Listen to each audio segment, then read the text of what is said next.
ଏଥିରେ ମଧ୍ୟ ମହାପ୍ରଭୁଙ୍କ ଲୀଳା ବିଷୟରେ ସଂକ୍ଷେପରେ ବର୍ଣ୍ଣନା କରେ। ନାନାତୀତ ଚରିଚିରା କରୁଣୟାବତୀର୍ଣ୍ଣ କଳଉ ସମର୍ପୟିତୁମୁନ୍ନତ ଉଜ୍ଜଳ ରସାଂ ସ୍ୱଭକ୍ତି ଶ୍ରିୟଂ ହରିପୁରଟ ସୁନ୍ଦର ଦ୍ୟୁତି କନ୍ଦବ ସଦୀପିତ ସଦା ହୃଦୟ କନ୍ଦରେ ସ୍ଫୁରତୁଭ ସଚିନନ୍ଦନ। ସଚୀ ମାତାଙ୍କର ଗର୍ଭରେ ଆଶ୍ରୟ କରି ସେ ଆସିଥିଲେ। ଅନର୍ପିତ ଚରିଚିରା ବହୁ କାଳ ଧରିକିରି ଯେଉଁଟାକ ଅର୍ପିତ ହେଇନଥିଲା, ସେହି ବହୁତ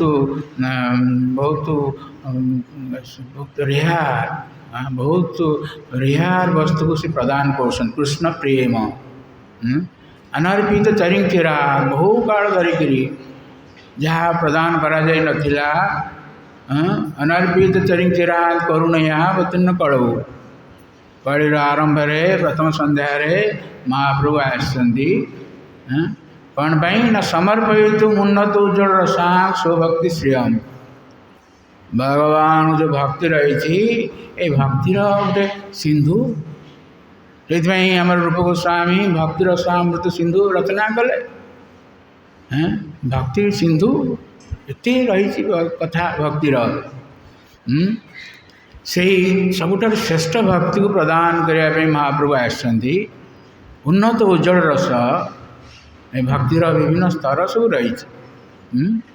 ତେଣୁ ସବୁଠାରୁ ଶ୍ରେଷ୍ଠ ସ୍ତରକୁ ପ୍ରଦାନ କରିବା ପାଇଁ ମହାପ୍ରଭୁ ଆସିଥିଲେ। ଉନ୍ନତ ଉଜ୍ଜଳ ରସଂ ସ୍ୱଭକ୍ତି ଶ୍ରିୟମ୍। ସେ କ'ଣ ସେ ରସ ନା ଭଗବାନଙ୍କର ଭକ୍ତି। ହରିପୁରଟ ସୁନ୍ଦର କଦମ୍ବ ସନ୍ଦୀପିତ, ଭଗବାନ ସେ ହେଉଛନ୍ତି ପୁରଟ ସୁନ୍ଦର ଗୌରବର୍ଣ୍ଣ ଗୌରାଙ୍ଗ ମହାପ୍ରଭୁ। କଦମ୍ବ ସନ୍ଦୀପିତ, ଭଗବାନଙ୍କର ଏହିଭଳି ଭାବରେ ସେ ରୋମାଞ୍ଚ ଜାତ ହେଉଥିଲା। ତେଣୁ କୃଷ୍ଣଦାସ କବିରାଜ ଗୋସ୍ୱାମୀ ପାଠକମାନଙ୍କୁ ଆଶୀର୍ବାଦ କରିଛନ୍ତି। ସଦା ହୃଦୟ କନ୍ଦରେ ସ୍ଫୁରତୁଭ ସଚିନନ୍ଦନ। ଆପଣମାନଙ୍କ ହୃଦୟ କନ୍ଦରରେ ସବୁବେଳେ ସ୍ଫୁରିତ ହୁଅନ୍ତୁ, ଏହିଭଳି ଭାବରେ ଆଶୀର୍ବାଦ କରିଛନ୍ତି କୃଷ୍ଣଦାସ କବିରାଜ ଗୋସ୍ୱାମୀ। ତେଣୁ ଇଏ ମହାପ୍ରଭୁ ଯାହାକୁ ପ୍ରଦାନ କରାଯାଇ ନଥିଲା ଆଜି ପର୍ଯ୍ୟନ୍ତ ସେଇଟାକୁ ଦେଇଛନ୍ତି। ବହୁତ ଉନ୍ନତ କଥା। ସେଥିପାଇଁ ପ୍ରଭୁପାଦ ମହାରାଜ କହନ୍ତି, ଇଏ ହେଉଛି ପୋଷ୍ଟ ଗ୍ରାଜୁଏସନ୍ ଷ୍ଟଡି। ଆମର ଚୈତନ୍ୟ ଚରିତାମୃତ ଗ୍ରନ୍ଥରେ ମହାପ୍ରଭୁଙ୍କ ଲୀଳା ଜାଣିବା ପାଇଁ ତାଙ୍କର ପ୍ରଥମ ତାଙ୍କ ବିଷୟରେ ବର୍ଣ୍ଣନା କରାଯାଇଛି। ବୃନ୍ଦାବନ ଦାସ ଠାକୁର ଚୈତନ୍ୟ ଭାଗବତ। ଚୈତନ୍ୟ ଭାଗବତ କୁହାଯାଇଛି। ଯେମିତି ଆମେ ଶ୍ରୀମଦ୍ ଭାଗବତମ୍ ରହିଛନ୍ତି ବ୍ୟାସଦେବଙ୍କ ରଚିତ, ସେହିଭଳି ଭାବରେ ଚୈତନ୍ୟ ଭାଗବତ ବୃନ୍ଦାବନ ଦାସ ଠାକୁର ରଚନା କରିଛନ୍ତି। ସିଏ ହେଉଛନ୍ତି ବ୍ୟାସଙ୍କର ଅବତାର। କିନ୍ତୁ ଯେତେବେଳେ ସେ ଚୈତନ୍ୟ ଭାଗବତମ୍ ରଚନା କରୁଥିଲେ, ସେହି ସମୟରେ ତାଙ୍କର ଯେଉଁ ନିତ୍ୟାନନ୍ଦ ପ୍ରଭୁଙ୍କର ଆବେଶରେ ସେ ଆଉ ଚୈତନ୍ୟ ମହାପ୍ରଭୁଙ୍କର ଅନ୍ତିମ ଲୀଳାକୁ ବିସ୍ତାର ଭାବରେ ବର୍ଣ୍ଣନା କରିନାହାନ୍ତି। ଯେମିତି ଆମେ ଦେଖୁଛେ ଭାଗବତମରେ ସୁଖଦେବ ଗୋସ୍ୱାମୀ ଯେତେବେଳେ ଭଗବାନଙ୍କ ଲୀଳାକୁ ବର୍ଣ୍ଣନା କରୁଛନ୍ତି, ଭଗବାନ କୃଷ୍ଣଙ୍କର ଆବେଶରେ ସେ ବଳରାମଙ୍କ ଲୀଳାକୁ ବିସ୍ତାର ଭାବରେ ବର୍ଣ୍ଣନା କରିନାହାନ୍ତି। ତେଣୁ ଚୈତନ୍ୟ ଭାଗବତମରେ ଯେଉଁ ମହାପ୍ରଭୁଙ୍କର ଯେଉଁ ଲୀଳାକୁ ବିସ୍ତାର ଭାବରେ ବର୍ଣ୍ଣନା କରାଯାଇଛି, ତାକୁ ସଂକ୍ଷେପରେ ଚୈତନ୍ୟ ଚରିତାମୃତରେ ବର୍ଣ୍ଣନା କରାଯାଇଛି। ସେହିଭଳି ଭାବରେ ଯେଉଁ ଲୀଳାକୁ ସଂକ୍ଷେପରେ ବର୍ଣ୍ଣନା କରାଯାଇଛି ଚୈତନ୍ୟ ଭାଗବତମରେ, କୃଷ୍ଣଦାସ କବିରାଜ ଗୋସ୍ୱାମୀ ଚୈତନ୍ୟ ଚରିତାମୃତରେ ତାକୁ ବିସ୍ତାର ଭାବରେ ବର୍ଣ୍ଣନା କରିଛନ୍ତି।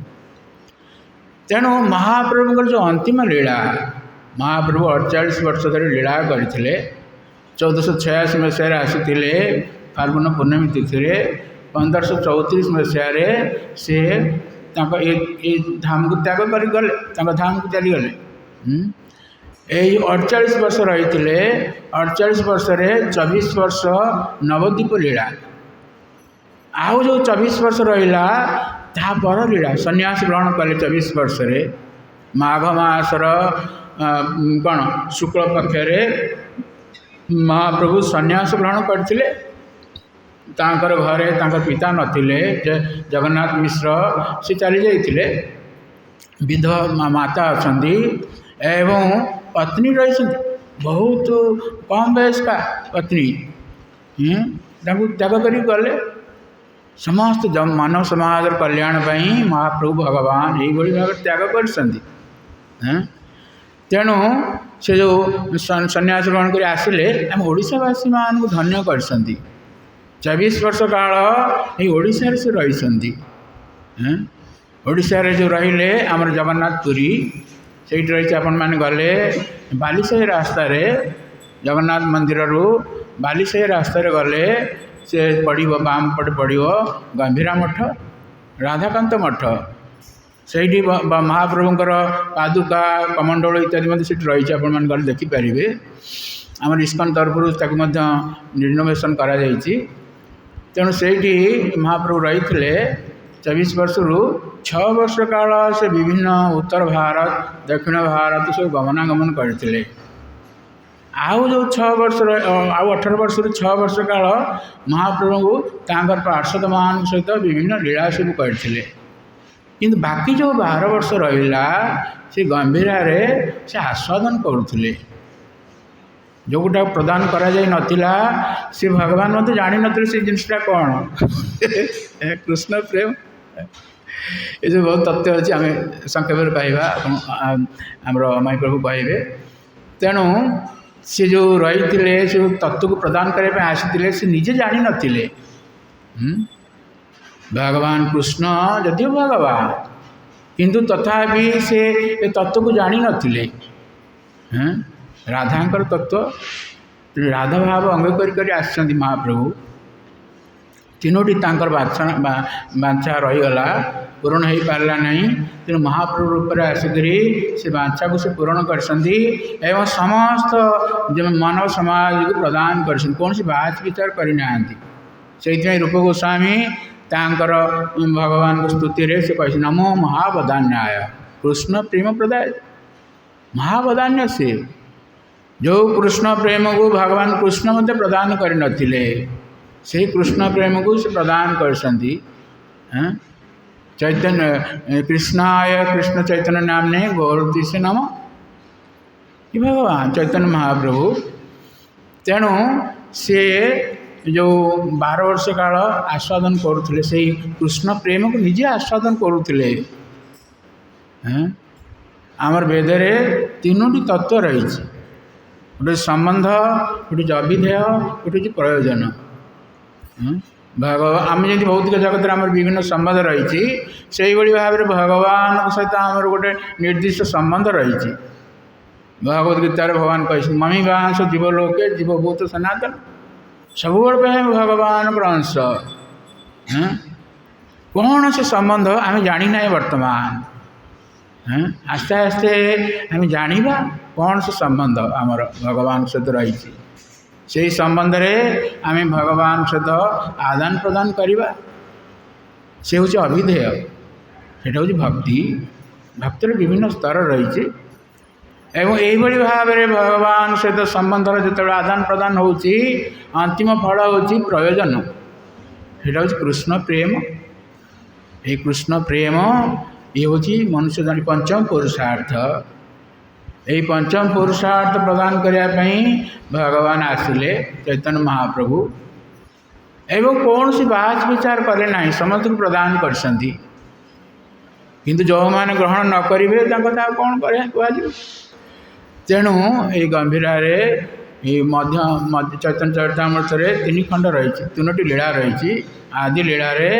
महाप्रभुंर नवद्वीप लीला को वर्णना कर महाप्रभुंर नवद्वीप लीला मुख्य भाव में विद्या लीला को से आसन कर तुम सब पाठ पढ़ुच स्कूल कॉलेज पढ़ुच से भाव सी पढ़ी पढ़ाऊे व्याकरण ये आस्वादन करुले विद्यालय सबुरे किसी रस रही एमती ना कौन रस ना रस भाई भगवान होती समस्त रसर आधार समुदाय 12टी रस रही तेणु ये रस को आस्वादन करुले महाभगवान सी हूँ सच्चिदानंद घन आनंद घन से केवल दुखे रही पारती ना आनंद घन आम शरीर हूँ ठीक विपरीत किंतु आम से स्तर को जापर भगवान भली गोटे शरीर आम प्राप्त हो पार सच्चिदानंद शरीर और समस्त गोटे सच्चिदानंद शरीर रही से बर्तमान लुप्त होकर रही आम जो जीवन में सिद्धि लाभ करवा आम से शरीर प्राप्त हवा ए मनुष्य जन्म से उद्दिष्ट किंतु आम बहु अनादि कालू यही भौतिक जगत में केतल मनुष्य जन्म प्राप्त होचे केतल पशु जन्म प्राप्त होचे केतल देव जन्म प्राप्त होचे यही भाव चली अनादि कालू आम घूरी बुलुचे आम लक्ष्य पथरे पहुँची पारि ना जो मैंने ये धारा को आसती गोटे सुजोग मिली प्रभुपाद महाराज कहते go back to Godhead in this very life यही जन्म रे आम भगवान को प्राप्त हो पारिबा आम भागवतम जो कहते सुखदेव गोस्वामी परीक्षित महाराज को कहते परीक्षित महाराज चिंता करते मोर 7 दिन आयुष अच्छी मु कौन करी तेणु सुखदेव गोस्वामी आमर गोटे spiritual Guinness book of record रही तुम सब जानी गिनीज बुक ऑफ रिकॉर्ड रही टपर जो मैंने रही से भाव में आम spiritual Guinness book of record विषय किए कहींपारे कौन अच्छी Guinness book of record spiritual सेटा हूँ खट्वांग महाराज भगवान रामचंद्र का पूर्व वंशधर से थे सी गोटे रेकर्ड करते कौन से रेकर्ड कौन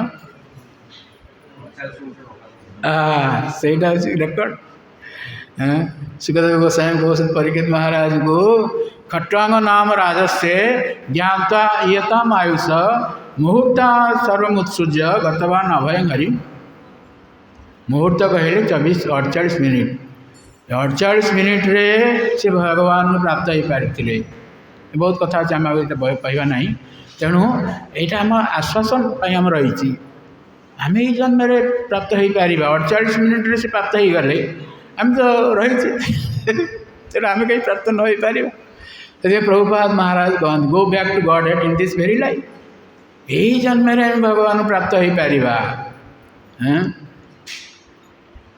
तेणु महाप्रभु ये सब आस्वादन करुले जयदेव गोस्वामी चंडीदास विद्यापति राय रामानंद का नाटक ये सब को आस्वादन करुले गंभीर स्वरूप दामोदर एवं राय रामानंद सहित ये सब कृष्ण प्रेम को आस्वादन करुले स्वरूप दामोदर राय रामानंद से गान करते गीत सब गान करते गोपी गीत इत्यादि एवं महाप्रभु नृत्य करते यही भाव राति पाई जाऊला तेणु चैतन्य चरितामृत जो अंतलीला 20टी अध्याय रही 20तम अध्याय अंतिम अध्याय शिक्षाष्टकम विषय कहुई शिक्षा 8टी जो आम सबुदिन पाठ करचे चेतो दर्पण मार्जनम ये वेदर सार ये 8टी तत्व 8टी श्लोक रही वेदर सार आम 6 दिन धरी कहीचे आज आम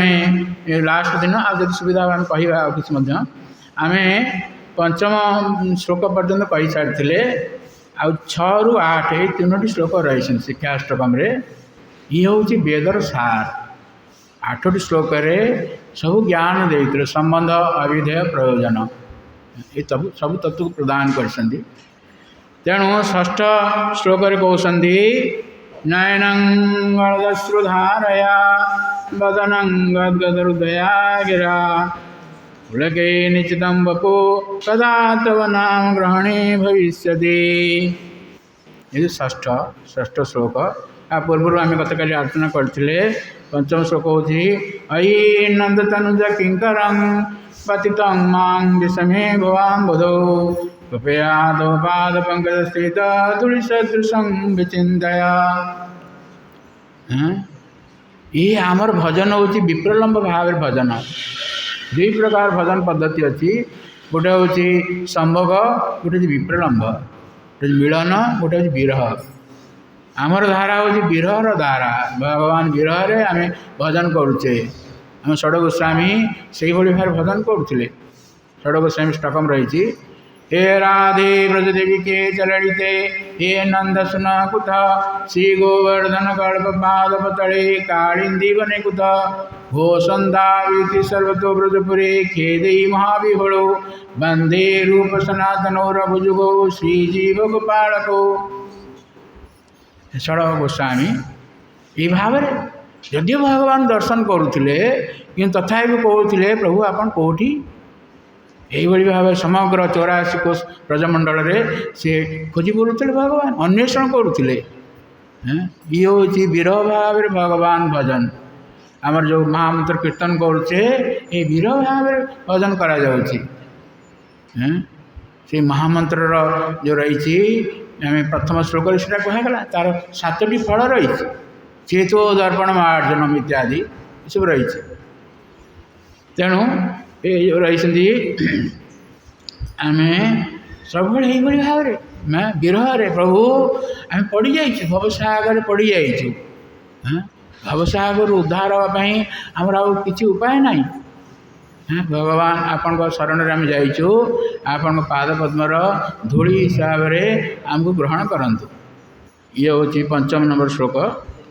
अन्य गुड़ाक सब अन्य सब आम रही आप देखिपारे चैतन्य शिक्षा अष्टकम ये रही यूट्यूब अच्छा आप देखिपारे।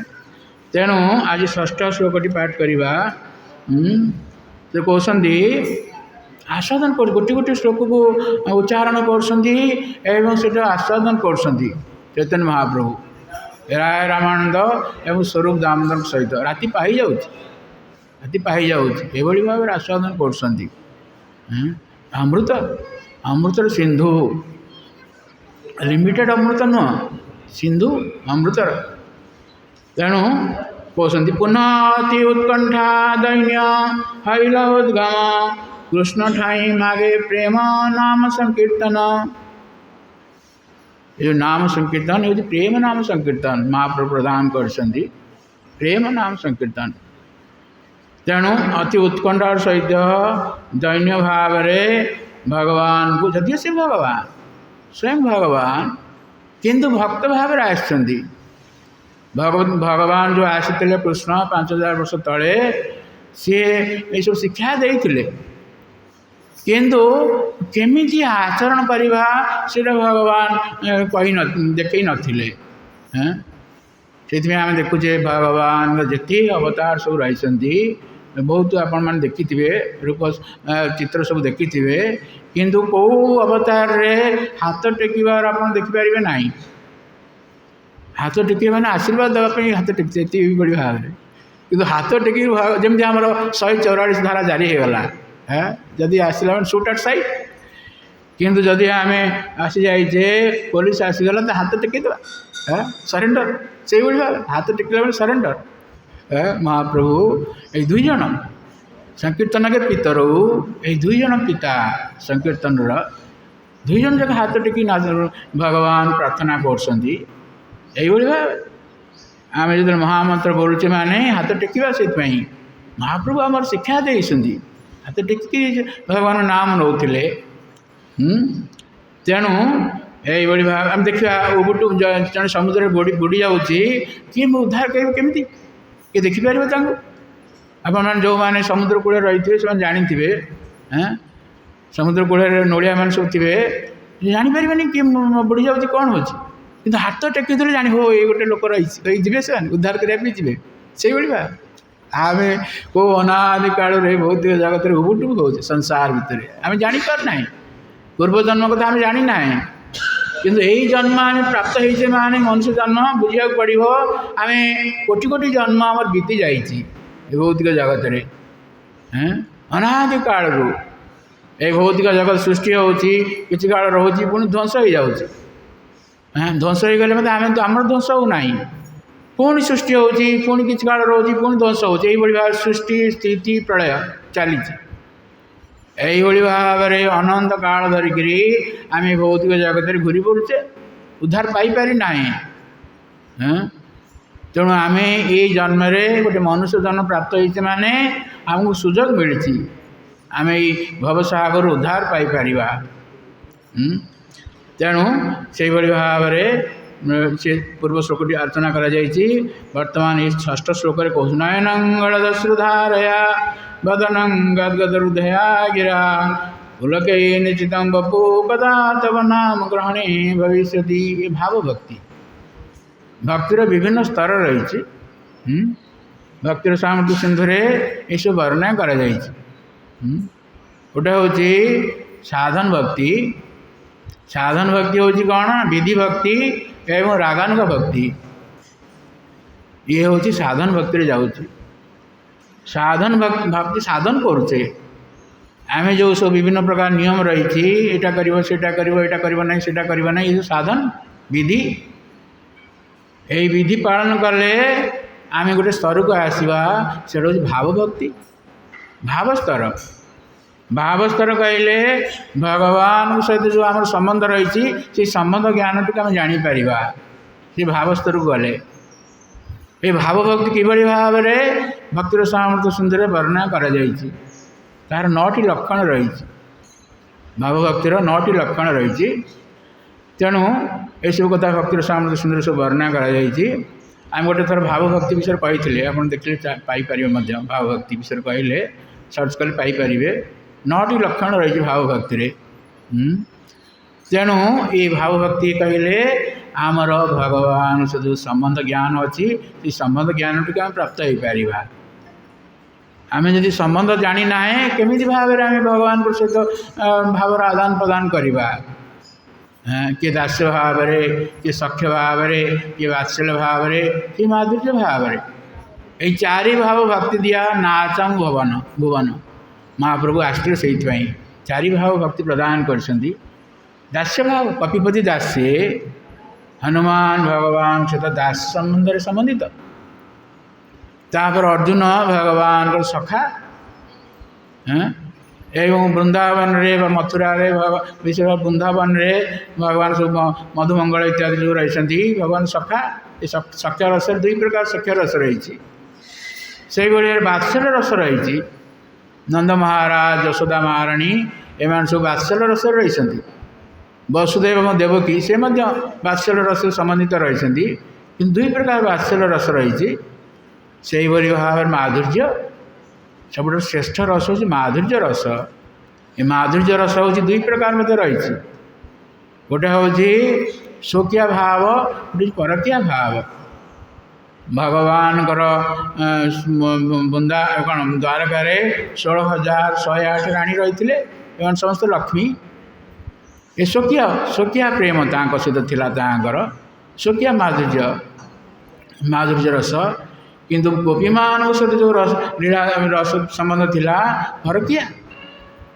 कृष्णदास कविराज गोस्वामी जे कि भक्ति सामर्थ्य चैतन्य चरितम रचना कर संगीत गान कर जय जय ज्वल रस सर्वरस सार परकिया भावे जहा ब्रजेते प्रचार परकिया भाव बुझीपारे ना श्रीमद् भागवतम ये रास लीला 10 स्कंद 29 ରୁ 33 ये 5टी अध्याय वर्णना कर श्रेष्ठ रस किंतु ये रस को सेठी समस्त बुझीपार नथिले से आम आचार्य मान कहते रूप रघुनाथ पदे हईबे आकुति कबे हम बुझब से जुगल प्रीति बुझापी से स्तर विषय छाड़िया कबे शुद्ध हे मन कबे हम हेरब श्री वृंदावन आम हृदय भीतर जो अनर्थ सब रही ये सब थी मात्रे आम जापर ना ये सब आस्वादन करना तेणु ये रही 2 प्रकार सब रही तेणु यही भाव जो श्रेष्ठ रस हूँ ये गोपी मानकर भीतर श्रेष्ठ होती राधाराणी राधाराणी किभली भाव भगवान कृष्ण जापारे ना से चैतन्य महाप्रभु रूप में आसिले आस्वादन कर शिक्षाष्टकम ये रही सब सार जिनस रही तेणु ये भाव भक्ति में जो कही तार 9टी लक्षण रही भाव भक्ति तेणु भाव भक्ति जो मैंने प्राप्त होती ये प्रेमर पूर्व अवस्था भक्तिर सामर्थ्य सुंदर वर्णना करा आम जो भजन मार्ग रही ये कौन ना आदौ श्रद्धा आपण मान जो ये आसती श्रद्धा कहले विश्वास किसी विश्वास रही से आसिले एवं साधु संग कले आदु श्रद्धा तो साधु संग तो भजन क्रिया विभिन्न प्रकार जो भजन पद्धति से रही आम करुचे भजन क्रिया कले कौन हम अनर्थ निवृत्ति विभिन्न प्रकार 4 प्रकार अनर्थ रही पुणी प्रति प्रकार अनर्थ आउ 4 प्रकार अनर्थ रही तेणु ये जो रही विभिन्न प्रकार काम क्रोध लोभ इत्यादि सब रही ये सब अनर्थ रही से भगवान जानीपारना कृष्ण प्रेमटा को आस्वादन करें तेणु ये जो अनर्थ निवृत्ति हम आम भक्ति अग्रसर हवा तापर आस निष्ठा स्तर निष्ठा प्राथमिक स्तर हूँ निष्ठा भक्तिर प्राथमिक स्तर हूँ निष्ठा तापर स्तर हूँ रुचि रुचि कहले जमी रसगोला रसगोलाटा टेस्ट आप समझ जानते मत कह दरकार नहीं रसगोला टेस्ट किंतु क्या से मीठा लगे ना क्या रसगोलाटा क्या लगे ना जंडिस जंडिस रोग ये हूँ ये अनर्थ ये अनर्थ जार दूर हो रुचि प्राप्त हे टेस्ट प्राप्त हे भगवान कथार जार रुचि आसुना ता ऊपर कौन जी से माने भगवान कथार रुचि आसला माने बुझा पड़ो जे आम अग्रसर होचे से भागवत आरंभ में सुत गोस्वामी एक कथा कहले धर्म सुनिश्चित पुंसा विश्वक्सेन कथा सुज नोत्पाद यदि रतिम श्रम ए बही केवल आम विभिन्न प्रकार धर्म आचरण करुचे कि भगवान कथा प्रति आमर आसुना रुचि आसुना तेणु से आमर सुत गोस्वामी कहते श्रम एव ही केवल ये वर्णना कर देखु रुचि आसुना तापर कौन जा आर स्तर कौन जा से रही जाइए तल स्तर रही रुचि आसुना भगवान कथार जो मान कथार रुचि आसी बुझा पड़ो से अग्रसर होती रुचिर परस्तर हूँ आसक्ति आसक्ति आमर 10 नंबर अपराध एत सब शुणला पर आमर भौतिक आसक्ति दूर हो पारना भौतिक आसक्ति यह आसक्ति गोटे ये रही भागवतम 3य स्कंद 25 अध्याय भगवान कपिलदेव कहते आसक्ति ये रही प्रसंगम अजरम पासम आम शरीर जराजीर्ण हो जाऊँगी किंतु ये आसक्ति गोटे ये वस्तु ये जराजीर्ण हम ना किंतु से आसक्ति सएव साधुषु कृतो से आसक्ति को जदि आम साधु पाखे लगेदेवा मुख्य द्वार अपावृतम भगवत धाम को नहीं से मुख्य द्वार अपावृतम तेणु ये जो आसक्ति रही भगवद्गीता आरंभ से मया आसक्त मना पार्थ जोगं जुंजन मदाश्रय आसक्ति आसले आपण बहुत उन्नत स्तर आसक्ति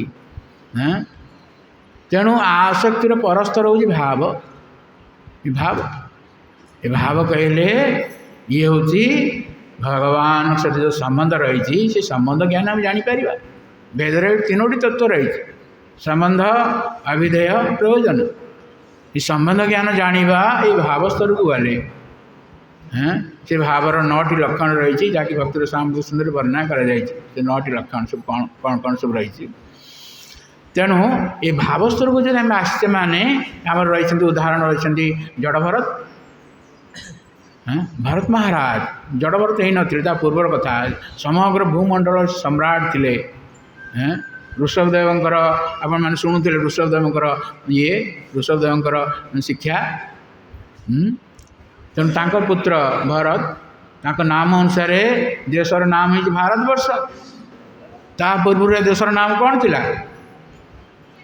अजनाभ वर्ष तांका पिता होती किए ऋषभदेव भगवान अज एवं ऋषभदेव पिता होती नाभि तांका नाम अनुसार ये भूमंडल नाम थिला अजनाभ वर्ष भूमंडल नहीं भारत वर्ष नाम थिला अजनाभ वर्ष किंतु भरत जो राजा हेले से नाम अनुसार ये देशर नाम है भारत वर्ष ये भारत से भरत यही भाव शिक्षा प्राप्त हो पढ़े आसिले राज्य त्याग कर पढ़े आसिले खूब युवक बयस जहो जुबेक मलवत उत्तम श्लोक लालसा युवक अवस्था समग्र भारतवर्षर सम्राट साम्राज्य को त्याग करके से आसीगले भगवान भजन करने किंतु सी एभली भाव में अग्रसर होते भक्ति भावस्तर को जाइए ये प्रेम स्तर पूर्व स्तर हूँ भावस्तर कृष्ण प्रेम जो प्राप्त हवा ता पूर्व स्तर हूँ भाव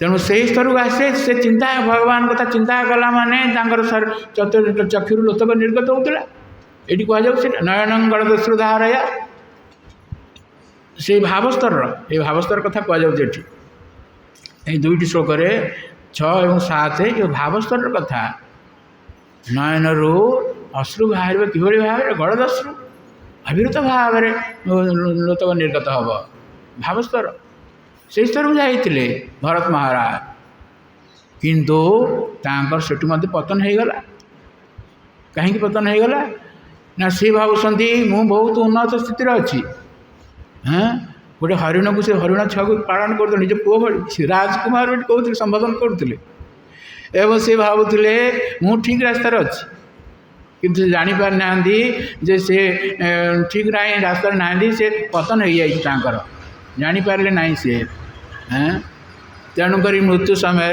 जो चिंता करुले भगवान विषय ध्यान करुले यही अवस्था आसूला भावस्तर नयन श्रुधारया वदन गदगदरुध्यागिरा ठीक भाव कथा कही पार नथिले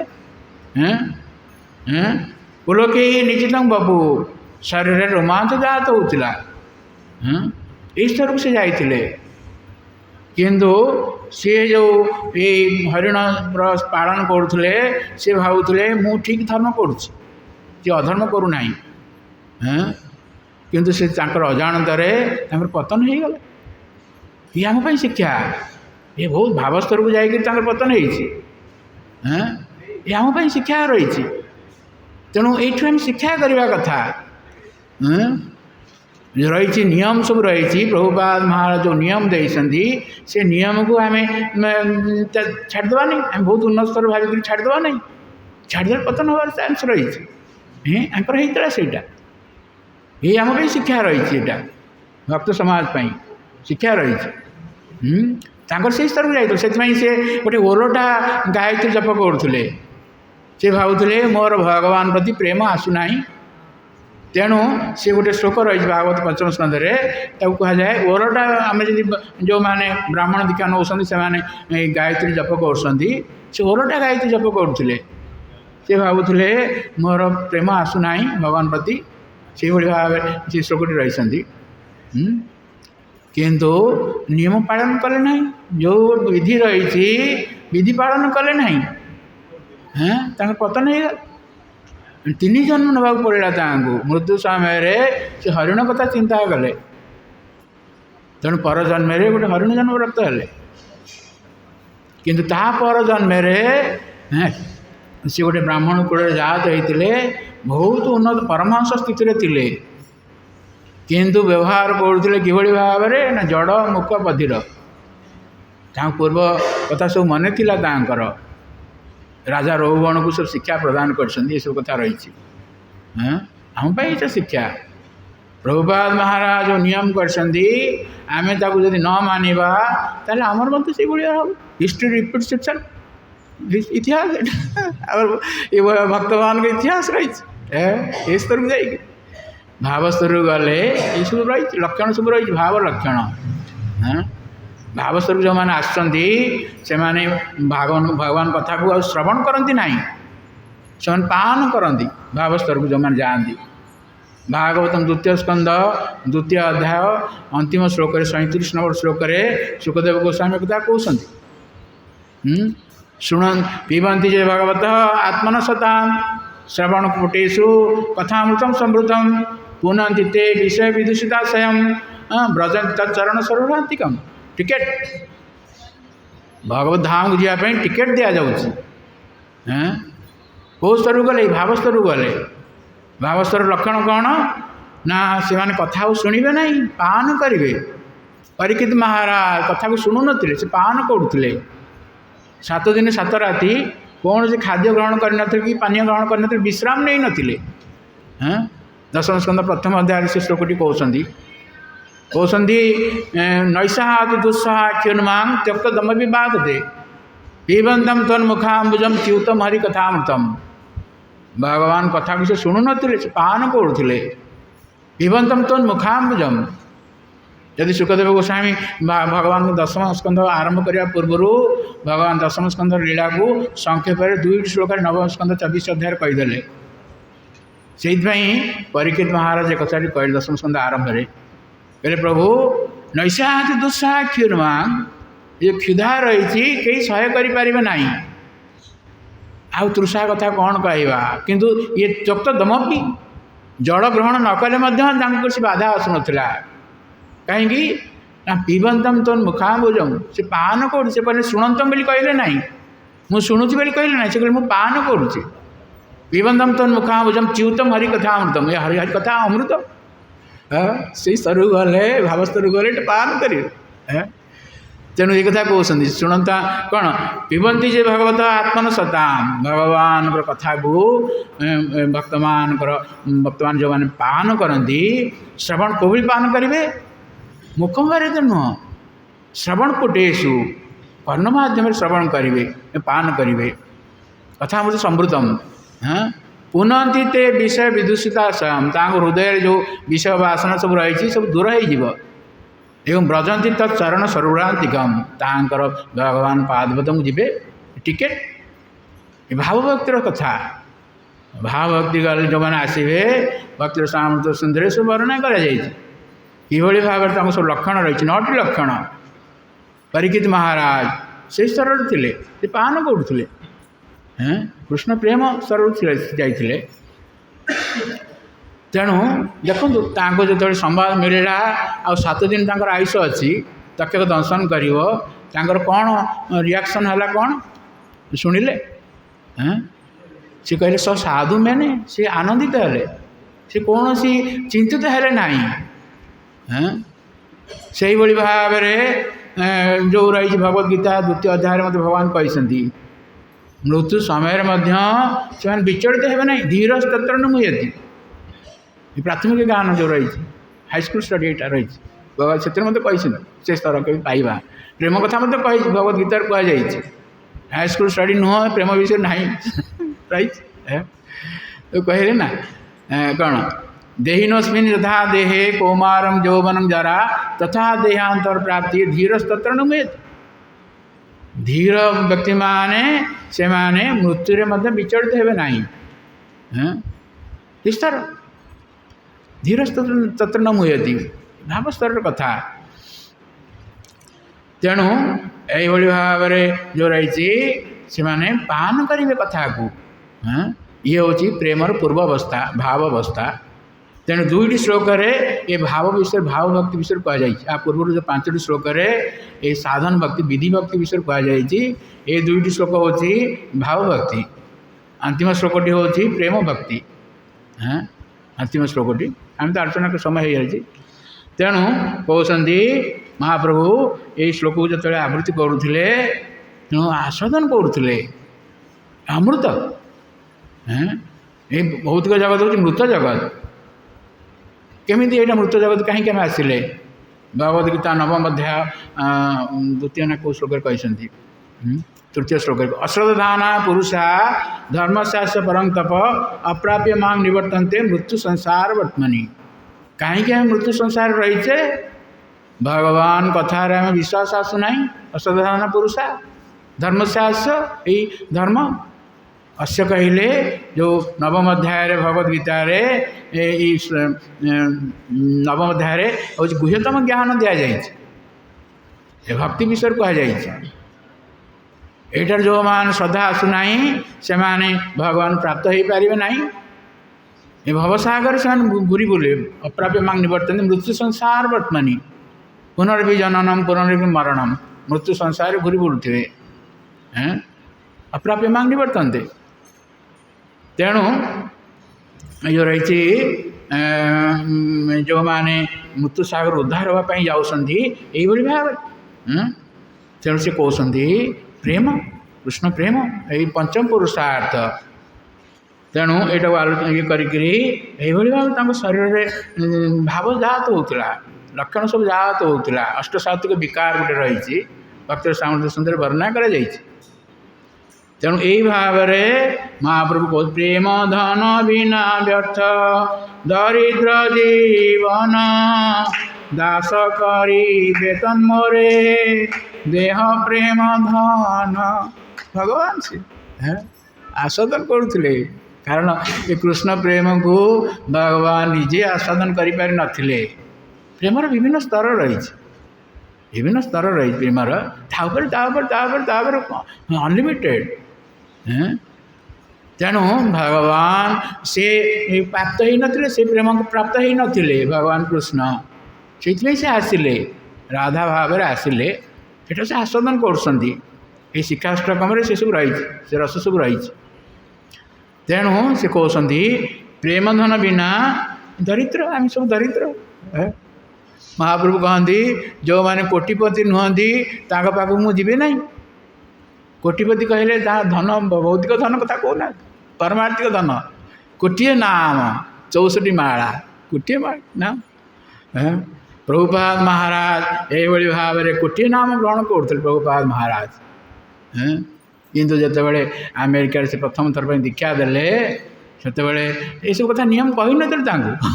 ଏ ନିୟମ ଶୁଣିଲେ କିଏ ଆସିବେନି। ତାଙ୍କୁ ଦୀକ୍ଷା ଦେଲା ପରେ ତାଙ୍କୁ କହିଲେ, ମାଳା ଦେଇକି କହିଲେ you should chant at least 1 lakh name 64 rounds. ସେ କହିଲେ ପ୍ରଭୁପାଦ ଏସବୁ ହେଇପାରିବ ନା?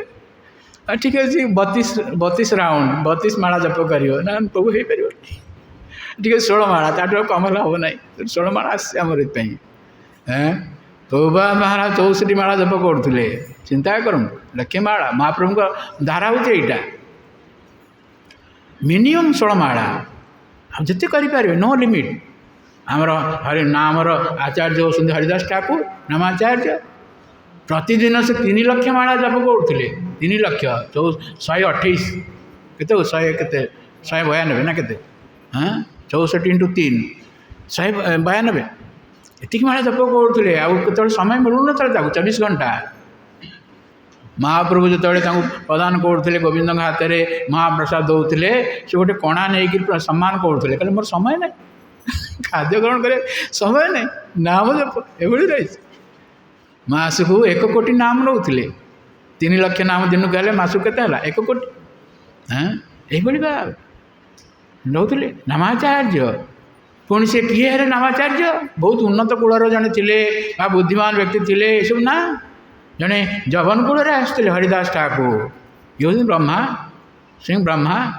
ଭଗବାନ ଲୀଳାରେ, ଯେଉଁ କୁମାର ଲୀଳାରେ ଭଗବାନଙ୍କର ବତ୍ସାକୁ ହରଣ କରିଥିଲେ ଏବଂ ସଖାମାନଙ୍କୁ ହରଣ କରିଥିଲେ, ସେଇଥିପାଇଁ ସେ କ୍ଷମା ପ୍ରାର୍ଥନା କରିଥିଲେ। ଭଗବାନ ତାଙ୍କୁ ସେ କହିଥିଲେ, ପ୍ରଭୁ ମୋତେ ଆପଣ ଗୋଟେ ତଦସ୍ତୁ ମେ ନାଥ ସଭୂରି ଭାବ ଭବେତ୍ର ବା ନେତ୍ର ତୁଭାତିରଶ୍ଚାମ ଜିନା ଆମେ କୋବି ଭବଜନାନାମ ଭୂତ୍ୱା ନିଷେବେ ତୋ ପାଦ ପଲ୍ଲଭମ୍।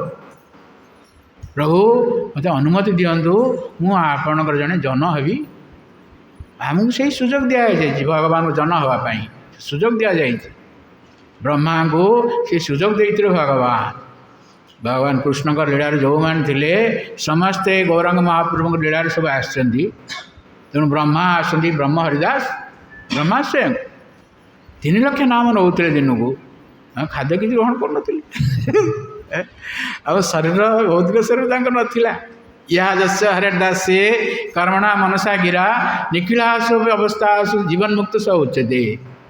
ତାଙ୍କ ଶରୀର ଭୌତିକ ନୁହଁ, ଭଗବାନଙ୍କ ଶରୀର ଭଳି ତାଙ୍କ ଶରୀର। ଆମ ସମସ୍ତଙ୍କର ସେଇଭଳି ଭାବରେ ଗୋଟେ ଶରୀର ରହିଛି। ମୁଁ ପ୍ରଥମେ କହିଥିଲି ସେଇଟା, ଆମେ ସେଇଟା ପ୍ରାପ୍ତ ହେବା। ତେଣୁ ଏଇଭଳି ଭାବରେ ଯେତେ ଜପ କରିପାରିବ, କିନ୍ତୁ 16 ମାଳା ଅନ୍ତପକ୍ଷେ ଆମେ ଅନ୍ୟ ସବୁ କାର୍ଯ୍ୟ ବନ୍ଦ କରିକି ଆମେ କହିବା ନାହିଁ ମୁଁ ଜପ କରିବି ଆଉ ଏସବୁ ସେବା କରିବି ନାହିଁ, ମୁଁ ଜପ କରିବି। ତେଣୁ ପ୍ରଭୁପାଦ ମହାରାଜ କରିଛନ୍ତି। ତେଣୁ ଏଇଠି କହୁଛନ୍ତି ପ୍ରେମ ଧନ ଦରିଦ୍ର। ଯେଉଁମାନେ ପ୍ରେମ ପ୍ରାପ୍ତ ହେଉଛନ୍ତି ସେମାନେ ପ୍ରକୃତରେ ଧନୀ ବ୍ୟକ୍ତି। ତାଙ୍କର ପ୍ରକୃତ ଧନ ରହିଛି, ନାମ ପ୍ରେମ ଧନ। ତେଣୁ ଭଗବାନ ପ୍ରାର୍ଥନା କରୁଛନ୍ତି ପ୍ରେମ ଧନ ବିନା ବ୍ୟର୍ଥ ଦରିଦ୍ର ଜୀବନ ଦାସ କରି ବେତନ ମୋରେ ଦେହ ପ୍ରବନ୍ଧନ।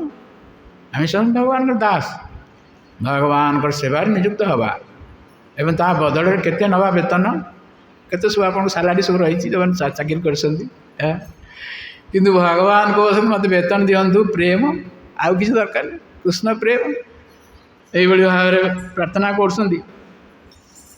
ରସାନ୍ତରା ବେଶେ ହଇଲ ବିୟୋଗ ସ୍ଫୁରଣ ଉଦ୍ବେଗ ବିଷାଦ ଦୈନ୍ୟ କରେ ପ୍ରଳପନ। ପ୍ରଳାପ କରୁଥିଲେ ଯେ ସେ ସ୍ତରକୁ ଯେଉଁମାନେ ଯିବେ ସେମାନେ ଯିଏ ଭାବିବେ ଏ ସବୁ ପାଗଳ। ଆମେ ଏଇଟା ଆଲୋଚନା କରିଥିଲା ପୂର୍ବରୁ ଭାଗବତ ଏକାଦଶ ସ୍କନ୍ଧ ଦ୍ୱିତୀୟ ଅଧ୍ୟାୟରେ ଶ୍ଲୋକଟି ଅଛନ୍ତି। ଯେଉଁମାନେ ସେ ସ୍ତରକୁ ଯାଇଛନ୍ତି ସେମାନେ ଏଇ ଶ୍ଲୋକଟି କହିବା କଥା ବିଶ୍ରାମ ଦେବାର ସମୟ ହେଇଗଲା। ତେଣୁ ସେଇଠି କହୁଛନ୍ତି ମହାପ୍ରଭୁ ଯେତେବେଳେ ଏଇଭଳି ଭାବରେ ଏଇ ଭଗବାନଙ୍କ ନାମ ନେଇକରି କୀର୍ତ୍ତନ ନୃତ୍ୟ କରୁଥିଲେ, ପାଗଳ ଭଳି ହେଉଥିଲେ, ବୃନ୍ଦାବନ ଯେତେବେଳେ ଯାତ୍ରା କରିଥିଲେ କାଶୀର କଥା, ସେଇଠି ମହାପ୍ରଭୁ ଯେଉଁ ସନ୍ନ୍ୟାସ ନେଇଛନ୍ତି ଶଙ୍କରାଚାର୍ଯ୍ୟଙ୍କ ଧାରାରେ ନେଇଛନ୍ତି। ତେଣୁ ଶଙ୍କରାଚାର୍ଯ୍ୟଙ୍କ ଧାରାରେ ସେଠି ବହୁତ ଉନ୍ନତ ସନ୍ନ୍ୟାସୀମାନେ ଥିଲେ, ପ୍ରକାଶନନ୍ଦ ସରସ୍ୱତୀ ଇତ୍ୟାଦି। କୁହାଯାଏ ତାଙ୍କର 60,000 ଶିଷ୍ୟ ଥିଲେ। ସେମାନେ ବୁଝିପାରୁନଥିଲେ ଇଏ କାହିଁକି ଏମିତି ହେଉଛନ୍ତି। ତେଣୁ ତାଙ୍କ ସହିତ ଗୋଟେ ସଭା ହେଇଛି, ଆଲୋଚନା ହେଇଛି, ଆମେ ମଧ୍ୟ ପୂର୍ବରୁ କହିଯାଏ ସେଇଟା। ତେଣୁ ତାଙ୍କର ଗୁରୁ ଏଇ ଶ୍ଲୋକଟି କହିଛନ୍ତି, ଜଣେ ଏଇଭଳି ଭାବରେ ଉନ୍ନତ ସ୍ତରକୁ ଗଲେ ଏଇ ଅବସ୍ଥା ପ୍ରାପ୍ତ ହେଇପାରିବେ। ଏକାଦଶ ସ୍କନ୍ଧ ଦ୍ୱିତୀୟ ଅଧ୍ୟାୟରେ ନବଯୋଗେନ୍ଦ୍ର ଏ କଥାଟି କହୁଛନ୍ତି ରାଜା ନିମିଙ୍କୁ। ଏବଂ ବ୍ରତ ସ୍ୱପ୍ରିୟ ନାମ କୀର୍ତ୍ତ୍ୟା ଜାତାନୁରାଗ ଦୁତଚିତ୍ତ ଉଚ୍ଚୈ ଅସତ୍ୟତିରୋଧିତି ରହୁତି ଉନ୍ମାଦବତ୍ ମୃତ୍ୟତି ଗାୟତି ଉନ୍ମାଦବତ୍ ମୃତ୍ୟତି ଲୋକବାହ୍ୟ। ଯେଉଁମାନେ ସେ ସ୍ତରକୁ ଗଲେଣି ତାଙ୍କର ବ୍ରତ ହେଉଛି ଏଇଟା। ଏବଂ ବ୍ରତ ସ୍ୱପ୍ରିୟ ନାମ କୀର୍ତ୍ତ୍ୟା, ତାଙ୍କର ପ୍ରିୟ ଭଗବାନ। ଆମେ ଭୌତିକ ଜଗତରେ ଆମର କେତେ ପ୍ରିୟ ବ୍ୟକ୍ତି ଅଛନ୍ତି, ପ୍ରିୟ ବସ୍ତୁ ରହିଛି। ଆମର ପ୍ରିୟ ଭଗବାନ ହେଲେଣି। ପ୍ରେମର ଇଏ ହେଉଛନ୍ତି, ପ୍ରେମର ବିଷୟ ହେଉଛନ୍ତି ଭଗବାନ। କିନ୍ତୁ ଆମର ସେ ଆସିନାହାନ୍ତି, ଆମର ସେ ଭଗବାନ ଆମର ବିଷୟ ହେଇନାହାନ୍ତି। କିନ୍ତୁ ଯେଉଁମାନଙ୍କ ସେ ପ୍ରେମର ବିଷୟ ହେଉଛନ୍ତି ଭଗବାନ, ପ୍ରିୟ ନାମ କୀର୍ତ୍ତ୍ୟା, ତାଙ୍କ ନାମ ଯେତେବେଳେ କୀର୍ତ୍ତନ କରୁଛନ୍ତି ଅନୁରାଗ ଆସିବ। ଜାତ ଅନୁରାଗ ଦୁତଚିତ୍ତ ଉଚ୍ଚୈ, ଉଚ୍ଚ ସ୍ୱରରେ ସେମାନେ ଗାନ କରିବେ, ତାଙ୍କ ହୃଦୟ ଚିତ୍ତ ବଢ଼ିଯିବ। ଆଉ କ'ଣ ଧବଧ ବଢ଼ିଯିବ। ଉଚ୍ଚଚିତ୍ତ ଉଚ୍ଚୈ, କେତେବେଳେ ହସୁଥିବେ, କେତେବେଳେ ରୋଦନ କରୁଥିବେ, କେତେବେଳେ କ୍ରନ୍ଦନ କରୁଥିବେ, କେତେବେଳେ ନୃତ୍ୟ କରୁଥିବେ। ଲୋକବାହୀ, ଚିନ୍ତା କରିବେ ନାହିଁ ଇଏ ଅନ୍ୟମାନେ କ'ଣ ଚିନ୍ତା କରିବେ, ଲୋକବାହୀ। ମହାପ୍ରଭୁ କହୁଛନ୍ତି ମୋର ଗୁରୁ ମୋତେ କହିଲେ ଏଇଟା ହେଉଛି ସମସ୍ତ ବେଦର ସାର। এইଭଳି ଭାବେ ଆମର ସମୟ ହେଇଯାଇଛି। ଆପଣ ଅନୁରୋଧ କରୁଛୁ 2 ମିନିଟ୍ ନାମ କୀର୍ତ୍ତନ କରନ୍ତୁ, ଆମେ କଥା ବିଶ୍ରାମ ଦେବା।